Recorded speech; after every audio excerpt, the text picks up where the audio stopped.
Please.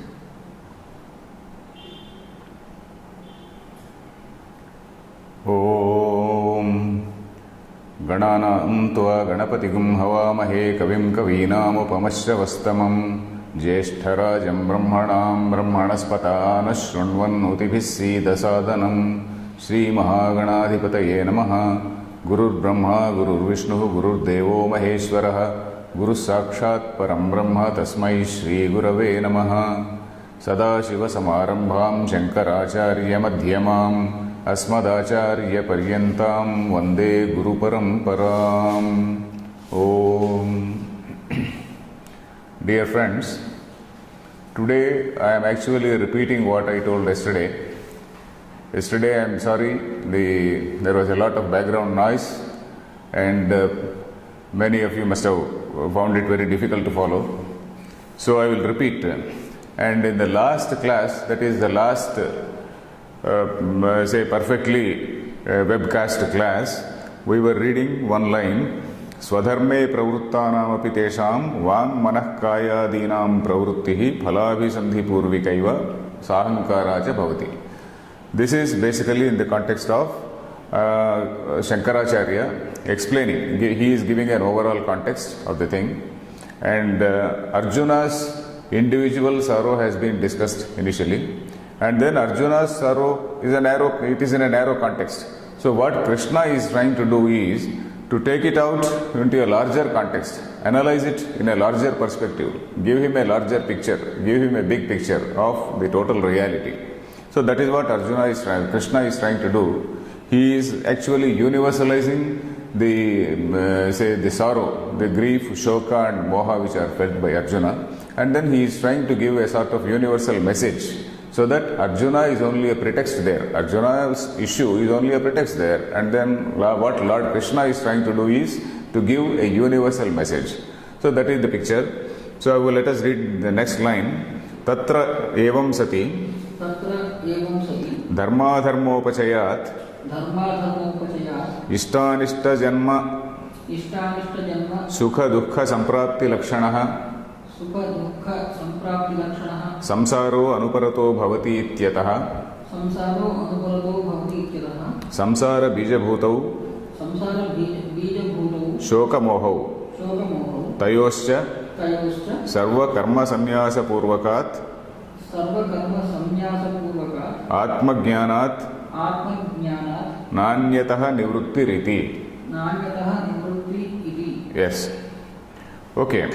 So tatra evam sati, while that is so, tatra evam sati means while that is so, what people who are doing their swadharma also, they are doing with phalabhisandhi, that is with a keen interest for the result of the fruit of the action, and then they are doing with a sense of ahankara, the I feeling. Ahankara does not mean ego, as I said, ego or arrogance or pride.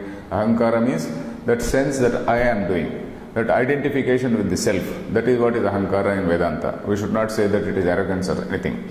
So even those who are doing swadharma, they are doing with this sense of ahankara, that is I feeling, plus they are desiring the fruit of that action. So that is the mistake. So that is why tatra evam sati. Why is it a mistake? Tatra evam sati, while that is so, while they are doing so, dharma dharma upachayat, dharma plus adharma plus upachayat, they are basically accumulating, they are amassing this dharma and adharma. Dharma because of good deeds and adharma because of bad deeds. Dharma means here it refers to punya. Adharma it refers to papam, the opposite of punyam. So they are actually accumulating this punyam and papam, which will again result in three types of janmas. Ishta, anishta. Ishta janma, anishta janma. Here of course he has mentioned only two, but in Gita 18th chapter we are going to see one shloka. Trividham karmanah phalam. Anishtam, ishtam, mishram cha trividham karmanah phalam. That we are going to see. Anishtam, that which is something negative which we don't like. Ishtam, that which we desire. Mishram, something which is mixed.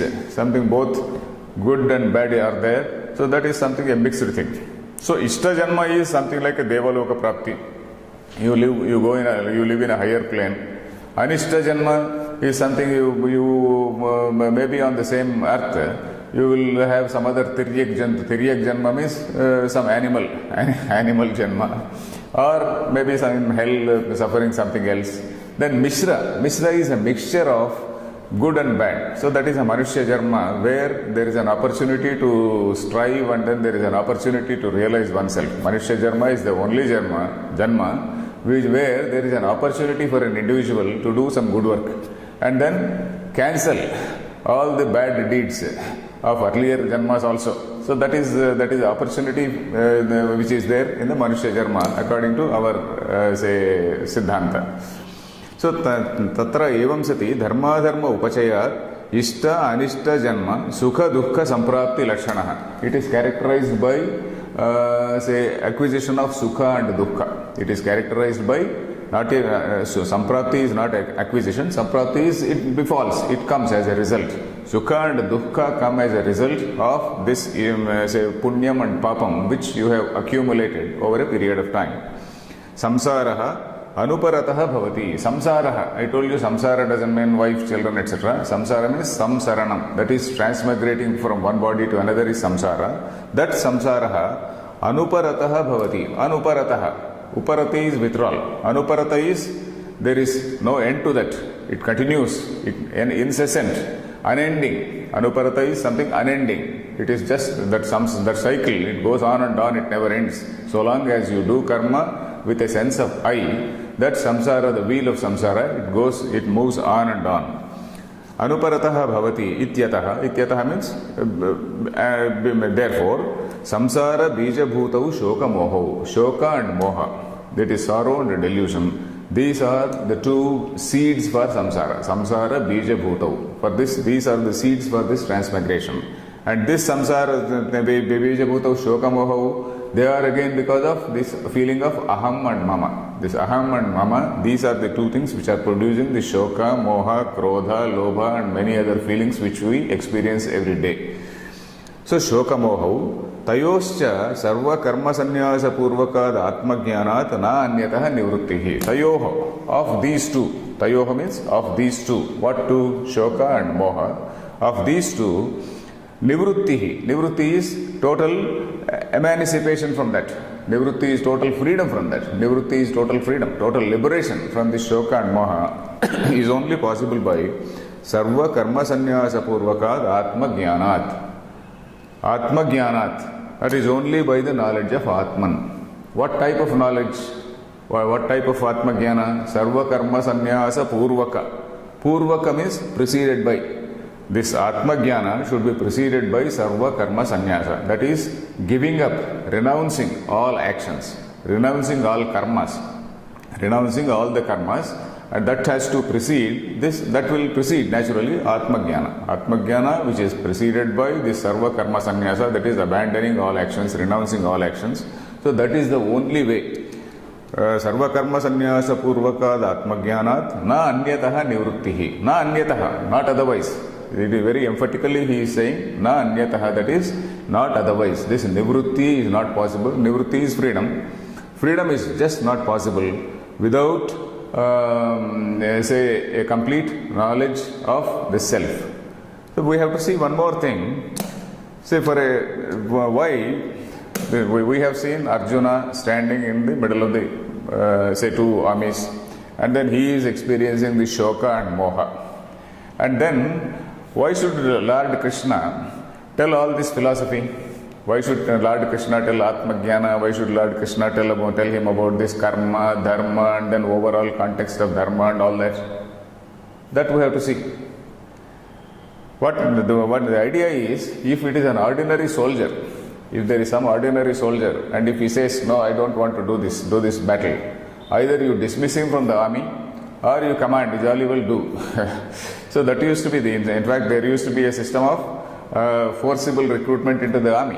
It was there even in America and other countries. It used to be there, forcible recruitment. Whenever the king went for say a battle, he needed some people, and forcibly people used to be recruited. If it is an ordinary man, Krishna could have done that, or anybody could have done that. But here he himself is the person, he is the leader. Arjuna himself is the leader, and he himself is in a moral dilemma. When such a man is in a moral dilemma, you cannot command him like you command an ordinary soldier. So you have to give him a broader picture of the whole thing, the whole scheme of life. It has to be explained to him. What is self-realization? And in the context of what is the supreme context and what is the vyavaharika level, what is the transactional level, and at this transactional level, what is the type of dharma which is prescribed for a brahmana, which is prescribed for a kshatriya, that which is prescribed for somebody else. So this type of varna, ashrama, dharma, all these things, they become relevant in the vyavahara plane, in the plane of transaction. So this is another level of reality. We have to accept that also. We talk about paramarthika satta and also vyavaharika satta, reality at a transactional level. That has to be there. Otherwise the social order will not be there. The movement of a smooth functioning of society will not be there. So for this smooth functioning of society, all this particular dharma is accepted. It is, though tentatively by the scripture, it is accepted by the scripture. So that is what we have to see. So anyatra atma jnanat na nivrittihi. Except atma jnana, no other freedom is there. But philosophically also it is true. In Arjuna's context also it is true. But philosophically also, for anybody, it is applicable not only for Arjuna, for anybody else, it is true that our shoka and moha will get resolved only when we have a bigger picture of the reality. Till that time, we will not have a bigger picture, we will not have a total resolution or a permanent resolution of our sorrows. So that is the idea. Tat upadidikshuhu sarva lokanugrahartham arjunam nimitti aha bhagavan vasudevaha ashocyan ityadi. Okay, tat upadidikshuhu. Now what Shankaracharya is saying is arjunam nimitti krutya bhagavan aha. Having Arjuna as a pretext, or keeping Arjuna as a pretext, just keeping in mind as a pretext, sarva lokanugrahartham, in order to give a message to the whole universe, in order to give a message out of sheer compassion for the whole universe, sarva loka anugraha is compassion, sarva lokanugrahartham, by way of compassion for the entire universe, for the entire humanity, you can say, not universe, entire humanity. So he is giving this, he is using Arjuna as only a pretext. Tad upadidikshuhu, upadeshtum ichha is upadidiksha, that is a desire to teach, desire to give a message. So that upadidikshuhu means, who is that Upadidikshu? Bhagavan Vasudeva is Upadidikshu. So Bhagavan Vasudeva, he wants to give this message to the whole of mankind. So then, in that context only, he is saying Ashocyan ityadi. So that is where it stands. Now we get a Purva Paksha, what is called an objection from somebody's side. During this, in this commentary, Shankaracharya discusses the views of the opponents also. Not only here, but in any Shastra. You take Nyaya Shastra. So somebody who is writing that the huge Grantha on Nyaya, so he will discuss the Vedantin's version. The Vedanti, whom we are reading now, Vedanti becomes a Purvapashi there. Vedanti becomes an opponent there. For us, Tarkika is an opponent, Mimamsaka is an opponent, and Sankhya is an opponent. In our Shastra, when we discuss, we show him as an opponent. Opponent means not exactly an opponent like war-like thing. It's an argument only. In the argument, we show him as an opponent, and we call his version as Purva Paksham. A Sankhya scholar, he comes and says, yeah, this is my point of view. So that point of view is shown as Purva Paksham. And what we say, what the Vedanti says ultimately is the Siddhantam. Similarly, here, a Tarkika, from our point of view, he becomes a Purvapashi. Tarkika is a logician. Another man called Mimamsaka, he also becomes a Purvapashi because his point of view is not accepted by us. His point of view, to some extent, maybe it is accepted, but not fully. So like that, where exactly we are agreeing, where exactly we are disagreeing, it goes on during the discussion. So here, Shankaracharya is presenting a Purva Paksha by one brand of people who are not exactly Mimamsakas and who also have some sort of sympathy for Jnana. So this is the point of view. So before going into this, here lot many points of view are mentioned in this. So before going into this, I want to show you some slides so that I will give the gist of the passage first. Because if we read the passage straight away, we will be more looking into the language and we may miss the gist, or you may find it difficult to understand the gist. So I will give the gist first and then go to the language, so that you can, when we read the text, you know both what it says and you also concentrate on the language. So come to the first slide, please.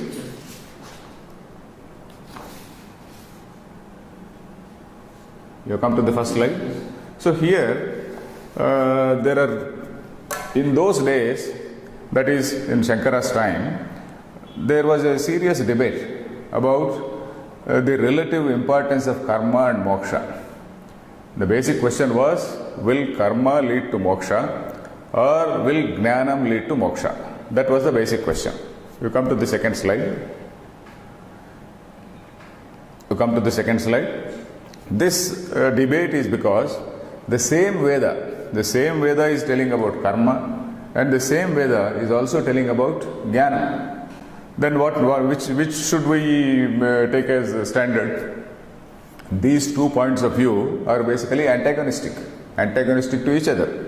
So when that is so, then what is the reality? What is reality in the sense, which is more important, or what exactly is the real tatparya, real message of Vedanta? So that we have to see, because the Veda talks about say 2 things called vidhi and nisheda. That is, vidhi means you do this, nisheda you don't do this. Then basic human nature is always to engage itself in some action. Basic human nature is that a man is always engaged in some karma or the other. That we have to accept. So if you just ask him, be on the jnana path, most of the people, 99% of the people cannot be on the jnana path. So Shastra has to accept human nature. Shastra has to tell them what is good and what is bad, because human nature is basically, now switch over, human nature is basically to do some action. You can close that slide. So human nature is basically to engage oneself in some action. When that is so, then there should be some agency to say as to what is right and what is wrong. If you only teach jnana path, then there will be no message to the fellow who is basically inclined for action. So the Veda has to give him some directions as to what should be done and what should not be done. So that what should be done is vidhi and what should not be done is nishedha. So that is the idea here. So the Veda itself prescribes. It is something like, suppose you have got a young man with a lot of money in his pockets. So he has a desire to spend that money. So he has 2 options. He can either go to some casino or some pub or something like that and squander his money for some some licentious activity, or he may do some other thing which is a more productive thing. So what Veda says is, don't go to a casino, you go to a football ground, or you do engage yourself in some dharmika karyakrama. You do this some yajna or dana or something where it is enjoined on you to give some dana, enjoined on you to do some good work for others. So while doing so, some little bit of chitta shuddhi, some purity of mind comes over a period of time. When a man is continuously doing all these rituals and all that, all these rituals are prescribed basically to ensure chitta shuddhi in a person. So that is the ultimate objective. So it is something like channelizing the energy of all these energetic people. So that is the idea of Veda. Otherwise, all the people are basically, human nature is to be engaged in some action. So all that energy has to be channelized in a very positive direction. Otherwise, if you don't channelize it, people will be doing whatever they want. They will be involving in very, very licentious behavior, involving all types of irregular activities. So that is the idea. So the Veda says, okay, you do this. If you do this, you will go to heaven. If you do this, you will go to hell. So there are something called Arthavada Vakyas. Arthavada is, there are certain lines in Veda which commend a particular thing. You do this, you read 2 shlokas of Gita every day, you will go to Chandraloka. You will definitely, not as though you will physically go to Chandraloka, but then that is a sort of commendation. It is some sort of recommendation or something which will tell you, like you give your child some lollipop to encourage him to go to school. So in fact in Sanskrit there is what is called a Guda Jihvika Nyayam. Suppose the medicine is slightly bitter, you put some sugar coating on that and then give the pill. So it is something like a sugar coated pill. So what Veda prescribes is something like that, like a Guda Jihvika. Okay, you do this, you will go to Swarga. But the purpose of Veda is not to tell about Swarga. Swarga is told to at a rather inferior level. But the ultimate message of the Veda is that a man should go to the path of Jnana, and that is the ultimate objective of a human life. That is what Veda says. Then next slide. You have come to the next slide. That is regarding karma, laukika karma, shrauta karma, smarta karma. You be on that for some time. Now we are using this word called karma. What is karma? Karma is any action, is called karma. Karma means, literally, the dictionary meaning I am saying, the dictionary meaning of karma is any action. But then, now, okay, you have come to office, I have now come here, I am now saying, and then you are listening. So what we are doing is also an action. Now you again, after the lecture, you go back and then sit in your seat and then you do some work. So that is also an action. I go home and then have my lunch, that is also an action. So is Veda talking about this action? Or you are doing your office work and at the end of the month you collect some salary and then go home. Is that the fruit of action? Is Veda talking about that as a fruit of action? That we have to see. What all we do here is on a laukika plane. Laukika is a totally transactional plane. So the Veda is not talking about this thing. Veda is talking about a shrauta karma or a smarta karma. Shrauta means that which is prescribed by the Shruti. Shruti is Veda. Veda prescribes certain activities. For example, some yajnas, maybe some kari reshti, swarga kamo yajeta it says. So how exactly a yajna has to be performed. Some other ishti called darsha purnamasa ishti. Like that, many other ishti. Ishti is a small type of yajna. So all these things are prescribed in the Veda. What is the procedure? How exactly you have to get the kusha grass and all that. All those say small twigs, how you have to collect. All various details are given in the Veda. So that is Rauta karma. Then smarta karma. There is a word called smarta karma. You are still on that thing. You can switch over then. Smarta karma. That which is told in a smruti is smarta karma. Smruti.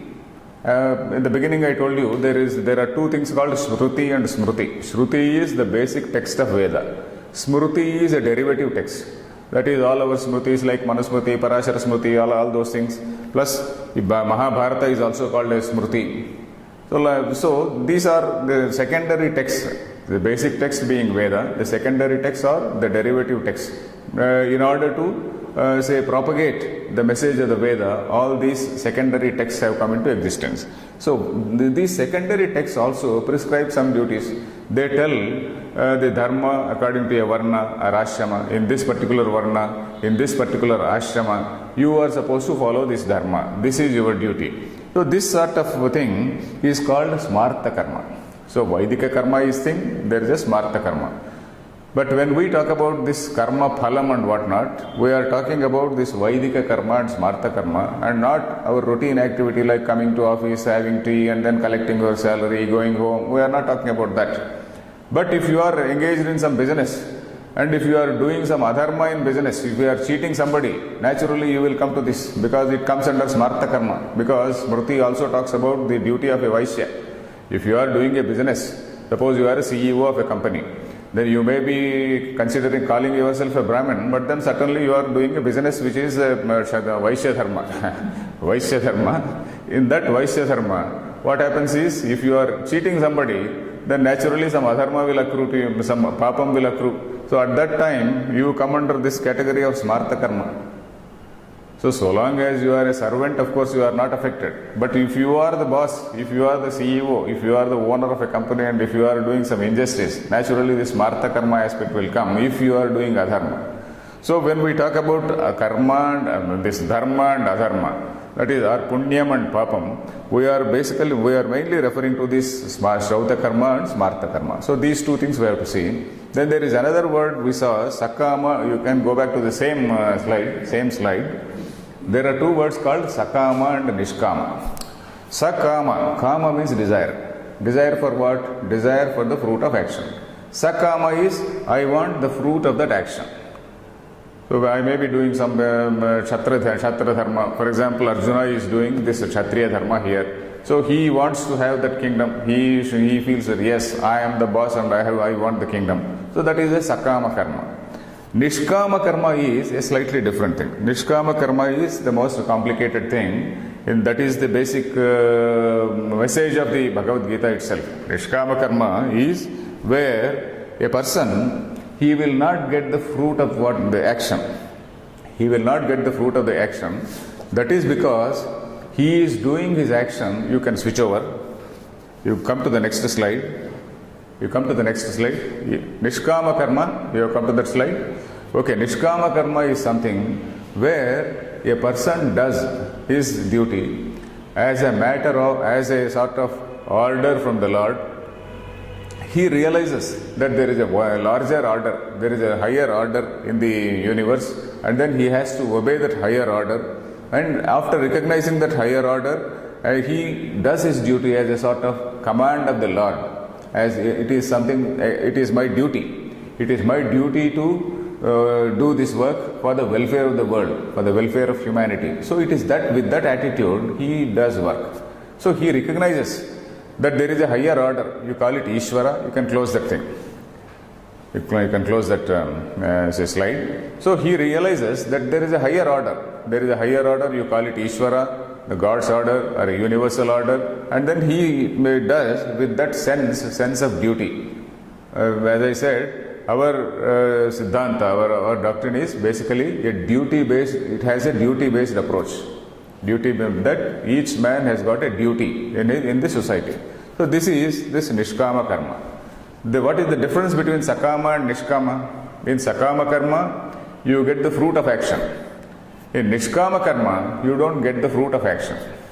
You follow? You don't get the fruit of action because you have detached that I, or that I feeling may be there. If you totally detach that I, then you become a jnani. If you feel that you are one with the universe and one with the Brahman and all that, that is the next stage. You are a jnani.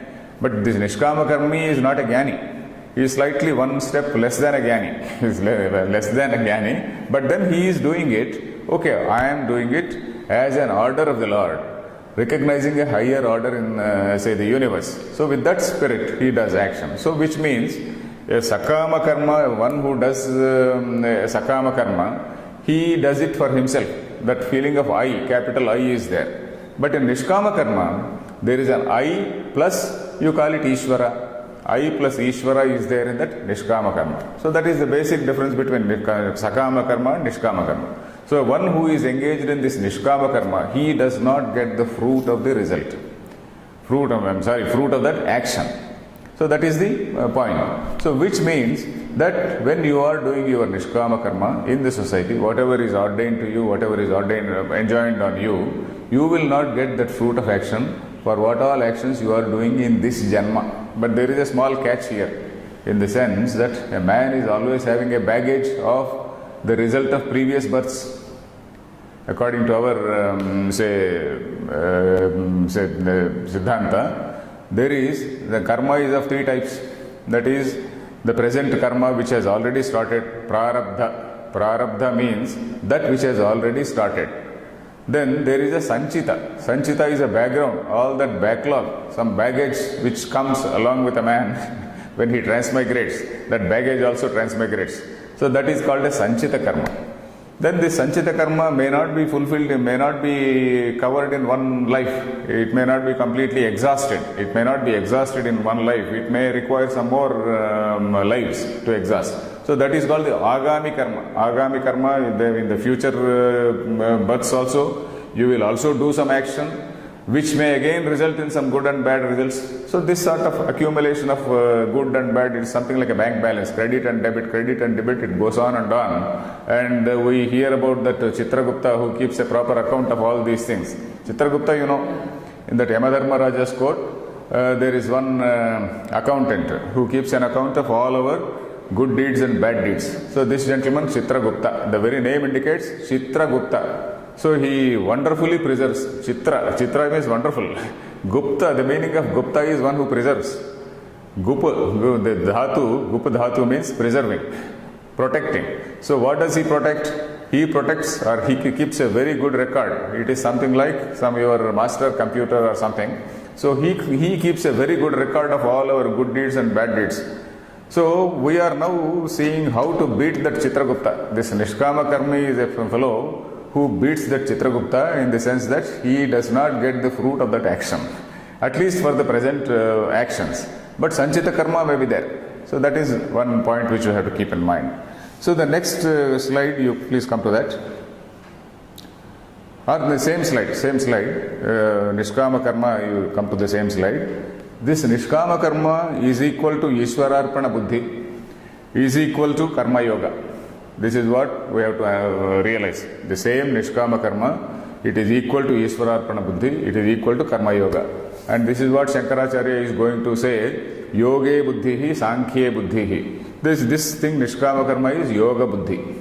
Sankhya Buddhi we are going to see now. So the next slide. Next slide talks of sannyasa. This sannyasa is what Shankaracharya calls Sankhya Buddhi. Samnyasa, that is giving up of all actions. This giving up means that with a clear knowledge that I am not the doer. I am not the doer, I am Brahman.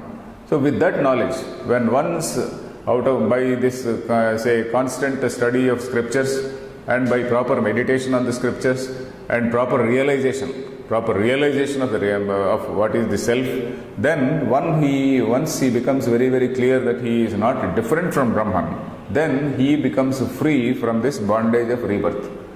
So for him, even the Sanchita Karma goes. For a Nishkama Karma, Sanchita Karma is there, that backlog of previous janmas is there. But for a Jnani, even that backlog goes. The backlog goes, only Prarabdha Karma remains. Only Prarabdha Karma, he is already born as a man, he is already born as a human being, man or woman, whatever it is, and then he is already born as a human being, and then in this human life, he has to live as long as his Prarabdha allows, and then he is in the state of what is called a Jivan Mukta.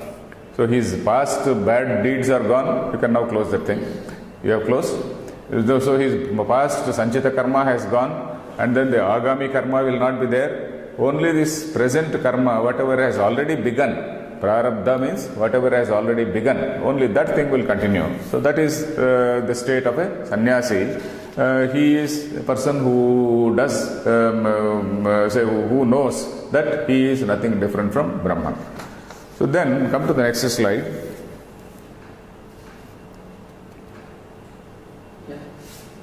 That this sannyasi can have two situations. That is, sannyasi means a jnani. I am talking about a jnani. I am not talking about a sannyasi in the sense of that. A jnani can have two situations. That is, a king like Janaka or a king like Rama. So these are the people who are already wise people. Wise in the sense, they were Brahma Jnanis, and while they were simultaneously kings. King Janaka, we see his name in various Upanishads and all that. And Lord Rama again, you must have heard about that book Yoga Vasistha. Yoga Vasistha is a very huge book containing about 36,000 shlokas. Ramayana contains 24,000 shlokas. Yoga Vasistha is 1.5 times bigger, 36,000 shlokas, whereas Mahabharata contains 100,000 shlokas. Mahabharata contains 1 lakh, that is 100,000 shlokas Mahabharata contains. Yoga Vasistha is again a fairly huge book containing 36,000 shlokas. Many Puranas are there which contain 50,000, 60,000 shlokas like that. Then Ramayana is 24,000 shlokas. So, okay, Yoga Vasistha, I was talking about that. Yoga Vasistha is a message which was taught by sage Vasistha to Rama. Basically, the Atma Jnana is the basic text, basic theme in that book. And when was it taught to Rama? It was taught to Rama much before he was taken by Vishwamitra for killing this Maricha, Subahu and all that. So he was taught this, he was given this Brahma Jnana at a young age, when he was a young youth, when he was a young man. It is not as though Vedanta has to be studied by old people.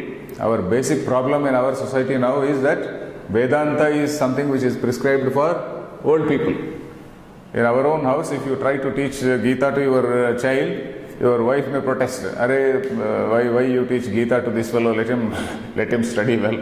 So otherwise they will be afraid that this fellow may become a sannyasi or become something, some detached fellow. So that is the misconception which we have. Vedanta need not make a man totally detached. He will be detached from the fruit of action, but then he will be definitely be a more active person in society. A Vedanti can be a very active person in society. He is only not bothered about the fruit of the action. He doesn't want. That is, he has beaten Chitragupta, as we said. He is a Vedanti or a nishkama karma. These are the people who beat Chitragupta. They don't fall into that category where Chitragupta has to keep his account, because these people, they have given up that one has, of course, one is doing it as an isvara budhi, and the other man is doing it as a jnani. So for a jnani also there is no karma phala. This we have to remember. So there are two situations for a jnani. One is like King Janaka or King Rama. They are destined to be the kings, they are destined to be emperors. So he has to do his work, he has to rule, he has to administer.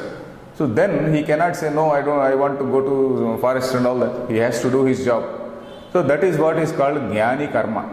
A jnani can be there, he is already in a position, he is already in a situation where he has to do his dharma. Even as he need not be a king, he may be some other, an ordinary kshatriya. He may be somebody else, he may be doing some business, he may be doing even a small petty business like Dharma Vyasa. I told about Dharma Vyasa, who is a character who we find in Mahabharata. He is basically a butcher, he is a meat seller and a jnani, to whom that Kaushika, a young Brahmin man, who was a very arrogant young Brahmin man, he was sent to study Dharma. So like that, a jnani can be anything. A jnani can be an ordinary householder, he can be a butcher, he can be a carpenter, he can be anything. So that is the picture. So a jnani has two situations. One, he has got a duty which is already there, prescribed for him. And number two, the second one is total karma sannyasa. Total karma sannyasa means a parivrajaka. Parivrajaka, like our Paramahamsa Parivrajaka, we hear about Paramahamsa Parivrajaka. The meaning of Parivrajaka is Paritaha Vrajatiti Parivrajaka. He doesn't stay in a place. Do you know that in Bhagavatam there is a shloka on Shuka Maharshi, that he does not stay in a place for even an hour or so. So Godohana Vela, Godohana Matramapi. I don't remember that line. It says he does not stay in a particular place for more than an hour, because he is not supposed to develop any attachment to any place also. He is not supposed to develop any attachment to anything. So they will be just moving around. Whenever they feel hungry, they eat something, whatever is available. That is a total state of renunciation. Total state of renunciation, and that is the ultimate avadhuta state, where he has kicked off. Avadhuta is somebody who has just kicked off everything. So that state is that is the highest stage to which a sannyasi can go. But a jnani can also be a ruler, a jnani can be a householder, a jnani can be doing some other job. So jnani has two situations, but karma phala is not kurvannapi nalipyate, it is said. The Gita is going to say kurvannapi nalipyate means though he is performing actions, the result of the action does not stick to him. Nalipyate. The action does not stick to him, doesn't accrue to him. So that is the meaning. The next shloka, the next slide, you can see the next slide. Next slide is about four options. So we have now seen the whole pattern of karma. There are four patterns or four options for a human being. That is, one is being a pure karmi. Karmi is one who wants karma, one who wants to do karma, desiring karma phala, a pure karmi. I am doing this, I want this, this is a pure karma phala. The second is a karma yogi. That is what is nishkama karma, where he is doing it as a part of his duty, as a part of, say, an order of the Lord. So, with that sense, he is doing, recognizing a higher order. So, that is his state where he doesn't get the fruit of that action for this, whatever actions are done in this janma. Then the third option is a jnani doing karma, like King Janaka and King Rama. Then the next stage is total renunciation of karma. So, these four options are there regarding karma. You follow that? So, this is the general background. So, now we will come to the text, because the text is going to discuss what all we saw now in the form of slides. You close the slide?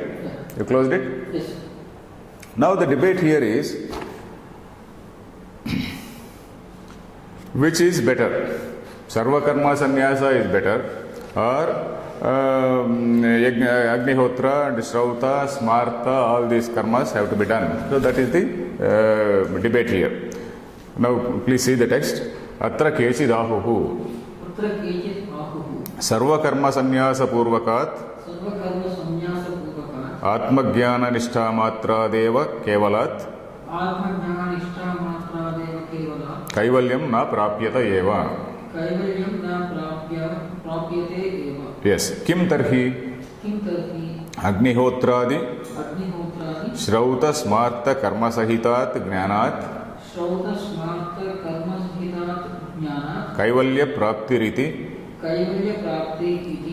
Sarvasu Gitasu Nishchitorthaha iti. Okay. Tatra Kyechidahuhu. Kyechit means some people. Here, some people say like this. So here we are referring to one group of people who are not totally dedicated to karma. There is one section which is totally dedicated to karma. That is what is called Purva Mimamsa. The proponents of that Purva Mimamsa theory are Prabhakara is one. Prabhakara Mimamsa it is called. So there he says, not Prabhakara, it is Jaimini who says, Prabhakara also is a Mimamsaka, but Jaimini has written a book called Mimamsa Sutra. All the aphorisms of Mimamsa Shastra, they have been written by Jaimini. There he says one thing, Veda is mainly meant for telling man's duty, telling about karma, telling about yajna. You do this yajna, you will get this loka. You do this yajna, you will get the result.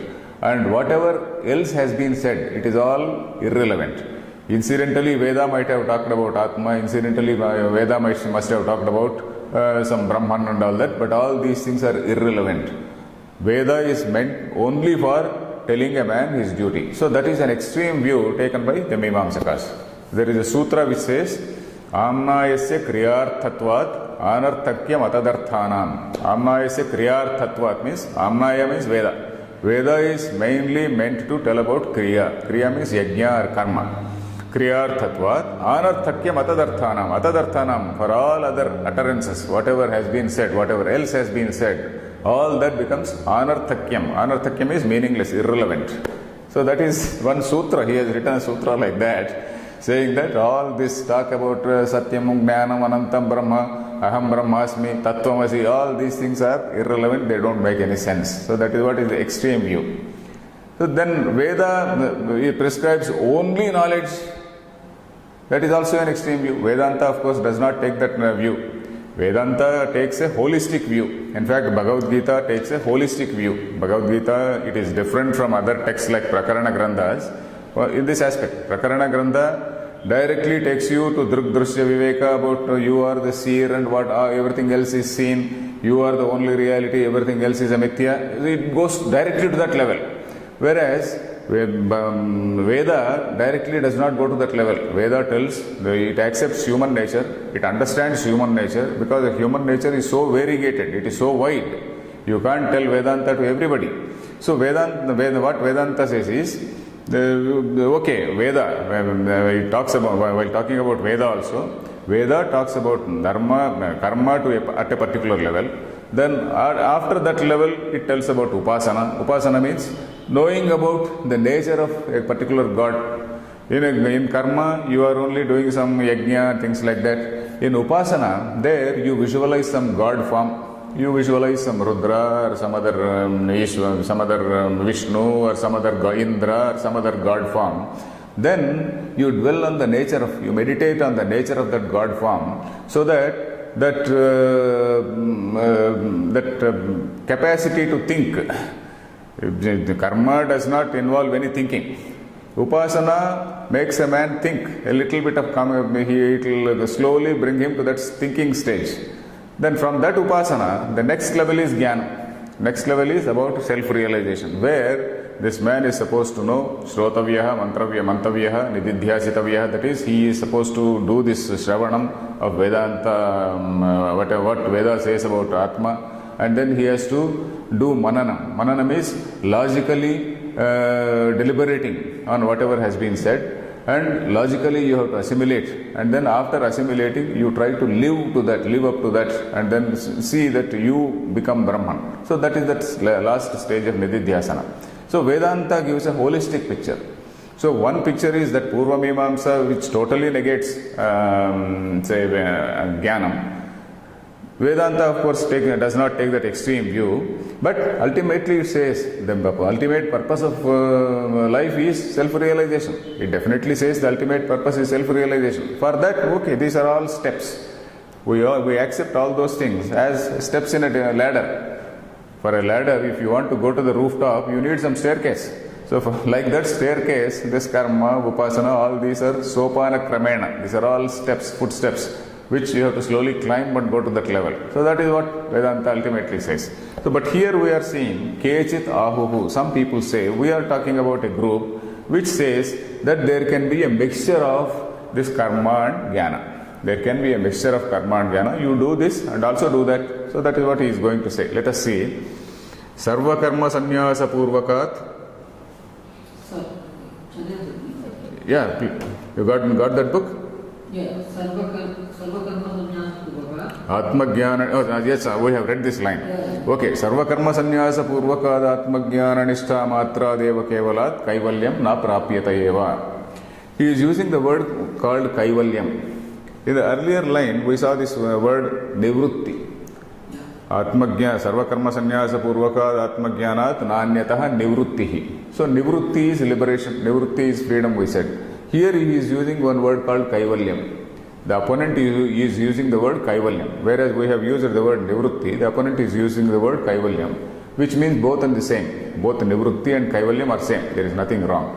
Kaivalyam is Kevalasya Bhavaha Kaivalyam. Kevala is one alone.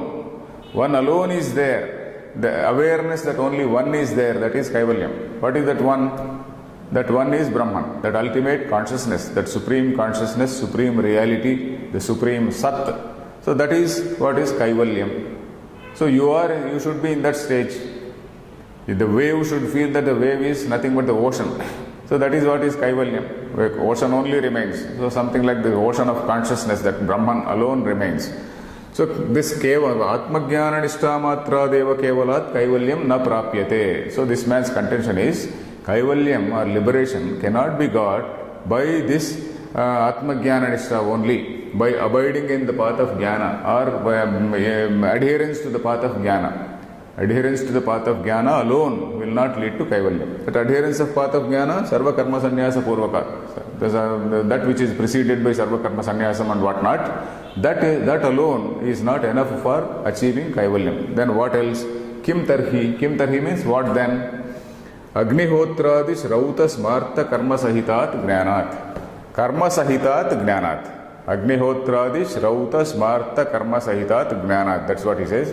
Agnihotra and various other Agnihotra Adi word is there, Agnihotra, etc. Agnihotram, Japam, Dhyanam, all these things, tapas and things like that. All these things are this Shrauta Karmas and also Smarta Karmas. I told you what is a Shrauta Karma and what is a Smarta Karma. Shrauta Smarta Karma Sahitat Jnanat Kaivalya Praptiriti. So that is what they say. Kaivalyam you can get only by associating this Shrauta karma and Smarta karma with whatever speculation you want to do. You do whatever speculation you want to, but associate this Shrauta karma and Smarta karma, only then you will get Kaivalyam. So that is the meaning of the line. Then they are also saying Sarvasu Gitasu Nishchitaha Arthaha. In the whole of Gita, this is the decided meaning. Nishchitaha Artha. Nishchitaha. That is the final result, final decision. The final decision of Gita is that the Kaivalyam is obtained only by mixing action with speculation, mixing action with path of knowledge. So that is what is the view here. Gnapakam cha ahuhu asya arthasya atachetvam imam dharmyam sangramam na karishyasi karmanyevadhikaraste kuru karmaiva tasmatvam ityadi. Okay, they are giving the authority. They are actually quoting from your own book. You see, this is our own Gita says like this. You do action. It says, then it says, Atachetvam imam dharmyam sangramam na karishyasi. If you don't do this sangramam, it is you will go to hell. That is the next line. Atachetvam imam dharmyam sangramam na karishyasi. Papam avapsyasi. Something like that. So it says, if you do not do this dharmyam sangramam, this sangramam is war, this battle, which is in accordance with dharma. This battle is in accordance with dharma, and if you don't do this, you will go to hell, you will acquire some papam. So that the text is going to say. Then, karmanyeva adhikaraste, te adhikaraha karmani eva. Your authority, or you are ordained to do karma. You are enjoined, it is enjoined on you to do karma. Karmani eva adhikaraha te adhikaraha karmani eva. You have got adhikara in karma only, you have to jolly well do karma. Then the next line is Kuru karmaiva tasmatvam, tasmatvam kuru karmaiva. You have to do karma. So he is prescribing something to Arjuna. What Krishna is doing is, he is prescribing something to Arjuna. He says, you are not qualified for that path of knowledge. You are qualified for this path of action. You do karma, but do it in a nishkama karma. Do it as nishkama karma. Do it as isvara budhi. Do it recognizing the higher order of the universe. Do it as an order of the Lord. So that is what he says. Kuru karmaiva tasmatvam ityadi. Next line. Himsadi yuktatvad vaidikam karma adharmaya itiyam api Ashankana karya. Katham. Okay. Now this line we will see first. Then the same Purvapaksha is continuing. The Mimamsaka, not Mimamsaka, you can call it Ardha Mimamsaka, whatever it is. He is not fully Mimamsaka. But he is having some sort of soft corner. Because the human mind is always more comfortable with some ritual. Human mind is mainly comfortable with some ritual. If you are asked to read a book, you will find it difficult. But if you are asked to do a ritual, you have to go and then sit there and then do some sankalpa, and then the Purohit comes and then he will do all the work. You have to only wear some pattu, that silk dhoti, and then dress yourself properly. You have to only bathe early in the morning, wear some silk clothes and then sit there. And then he says, you do some sankalpa. While doing some sankalpa, he says, Mama, you say, please say Mama. Then you say Mama. Then okay, you do that. Pujari will be chanting what all he wants, and then you are happy that some action is going on there, and then you are very busy thinking about yourself, and then we will be calling, you can answer your friends' calls and cell and whatnot. So all that is very comfortable for a human mind. Ritual is something which is comfortable for a human mind, but not thinking. If you give him a book of Gita, he cannot read. But if you give him a book of Chandi Vratam, okay, Chandi Yagam, he will call a Purohit, maybe he may give some 2,000 to 3,000 rupees, and then see that some Chandi Yaga is performed. So that is a more easy thing. So that is why this chap, this Purvapakshi, he is neither a hardcore Mimamsaka nor a person who is on the Jnana path. He is somewhere in between. So he wants to mix these two things. He is a sort of doubting Thomas, we can say. Oh, God knows whether you get moksha or not, but at least by doing some karma you will get some swarga. So maybe some type of doubting Thomas. So this line says, Himsadiyuktatvad Vaidikam Karma Adharmaya Ityamapi Ashanka na Karya. This Purvapakshi, he is giving one more assurance. What? This Vaidikam Karma Adharmaya api Ashanka na Karya. This Vaidikam Karma, in Veda there are certain actions. In Veda there are certain karmas where some animals are sacrificed. Some goat is sacrificed somewhere, some other animal is sacrificed somewhere. So these are all sacrifices. And there can be a doubt. Is it not himsa? Himsa means torturing, killing an animal. It is himsa. Himsa is torture or say violence. Basically a violence against an animal. So is it not a violence against an animal, killing? So that sort of doubt may be there. This Purvapakshi says, don't think like that. You don't have any fear. You don't be afraid that it is a papa karma. It is sanctioned by Veda. Whatever is sanctioned by Veda, it will not be a himsa. Even if you kill an animal in a sacrifice, it is not himsa, but it is dharma only. It is ahimsa. So that is what this Purvapakshi is saying. Himsadi yuktatvad vaidikam karma. Himsadi yuktatvat, because it is associated with himsa. Vaidikam karma adharmaya. This Vaidika action it will accrue papam. You don't have any such fear. So that is what he says. Adharmaya iti yamapi ashanka na karya. Ashanka is doubt. Don't entertain any doubt that you are going to accrue some papam by doing some violence against an animal, because it is sanctioned by Veda. That is what he is assuring. Then he is also explaining katham, how he is explaining. Kshatram karma yuddha lakshanam guru bhratru putradi himsa lakshanam atyanta kruramapi krurataram api swadharma iti krutva na adharmaya tad akaranecha tata swadharmam kirtim cha hitva papam avapsyasi iti bruvata yavajjivadi shruti choditanam swakarmanam pashvadi himsa lakshananam cha karmanam prageva na adharmatvam Sunishchitam uktam bhavati iti. Yes, he is assuring this, whatever battle you are doing, yuddha means battle. Whatever battle you are doing, there is a himsa. In battle you are going to kill not many people. What is that? Kshatram karma yuddha lakshanam. Yuddha lakshanam is that which is characterized by yuddha, characterized by battle. What is that? Kshatram karma. This Kshatriya karma. Kshatram is something to do with Kshatriya is Shatram. Shatram karma. This Kshatriya karma which is characterized by yuddham, which again is involving Guru Bhratru Putradi Himsa Lakshanam. It is again characterized by Guru Bhratru Putradi Himsa Lakshanam. You are going to kill your Guru, your Bhratru, your brothers, your Putras, Adi and many other people. Swasuran, Shyalan, all those details he said. Bandhavaha, Swasuraha, Shyalaha, all those things, people. Killing all these people. Atyanta krura taramapi. Though it is a very, very cruel thing. Krura is cruel.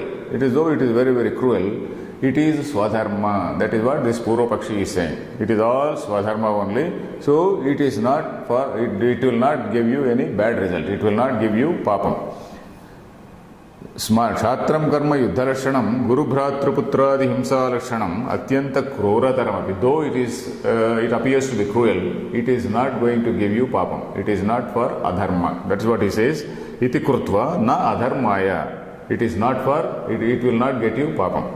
Then tad akaranecha. If you do not do that, if you don't engage yourself in war, tata swadharmam kirtincha hitva papam avapsyasi. Tataha swadharmam kirtimcha hitva papam avapsyasi means then you are abandoning, number one, your swadharma. You are also abandoning your kirti, your reputation. Kirti is reputation. That also you are abandoning. Hitva means having left, having abandoned.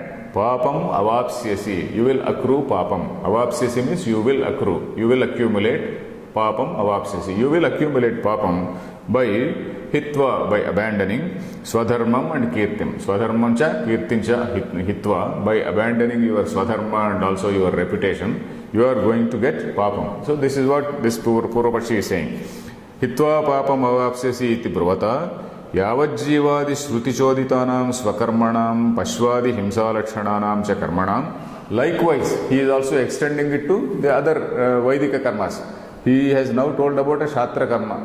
Shatra karma is a Smarta karma. Shatra karma is something which is prescribed in a Smriti. He says, in the same manner, even the Vaidika karmas, where the Yavajjiva, the Shruti Choditanam Satkarmanam, there are what are called Yavajjiva Srutulu. As long as you live, you have to do karma. Kurvanne veha karmani jijivishet shatakam samaha. That is what Ishavasya Upanishad says. Ishavasya Upanishad says, Kurvanne veha karmani jijivishet shatakam samaha. Shatakam samaha means 100 years you should live doing karma. Jijivishet, you should desire to live for 100 years. Kurvanne veha karmani. Kurvanneva, doing actions only. Performing actions, you have to live for 100 years. So that such Shrutis are there, they are called Yavajjiva Shrutis. Yavajjiva is as long as you live. So this Yavajjiva Shruti says, as long as you live, you have to do karma. So why this Yavajjiva Shrutis are saying like that? Then how can you say that only path of knowledge is correct? So that is what is the argument of this Purvapaksha. So Purvapaksha is saying, this Sarvakarma Sannyasa Purvakam only is not possible, it is not adequate for attaining moksha. Then what then?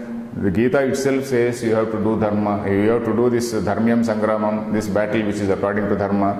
Gita itself is saying karmanyeva adhikaraste, you have an adhikara for karma, kuru karma eva tasmatvam. Then you should not have any doubt that it is involving himsa and all that, because it is a chatram karma which is smarta karma.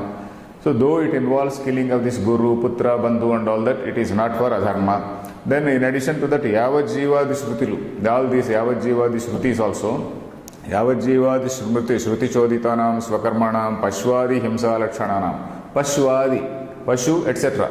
Animals and some other things, they are also sacrificed. Then Karmana, Prageva na Adharmattvamiti. Right from the beginning, Prageva means, right from the beginning it has been decided that it is not for adharma.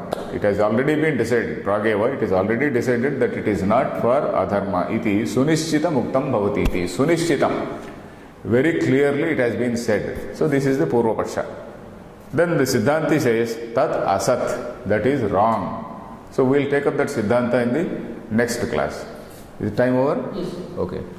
Om Purnamadah Purnamidam Purnat Purnamudachyate पूर्णस्य पूर्णमादाय पूर्णमेवावशिष्यते।